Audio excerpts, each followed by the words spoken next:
So sinasabi nila na pag daw kinain nyo to ay mapapakanta raw kayo. So tingnan natin nga kung totoo nga ba. Mapakanta siguro kayo. Sample nga. Guys, ito nga pala yung peras na kanta. Ayan. So medyo mag-green siya. Konti lang yung dilaw niya. Pero ito po ay hinog na. So sinasabi nila na pag daw kinain nyo to ay mapapakanta raw kayo. So tingnan natin nga kung totoo nga ba. Yan, di ba guys? So, it's the moment of truth.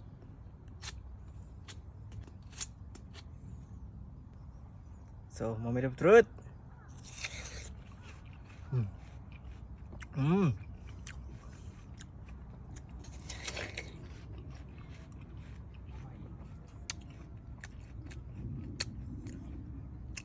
Tamis. Yum yum.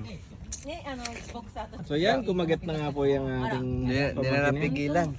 Sarap. Anong masasabi? Masarap? Sarap guys. Isa pa nga. Isa pang tikim nga. Ayan. Mapakanta siguro kayo. Sample nga.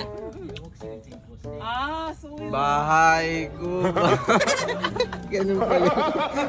O giliw ko. Ang sarap nito.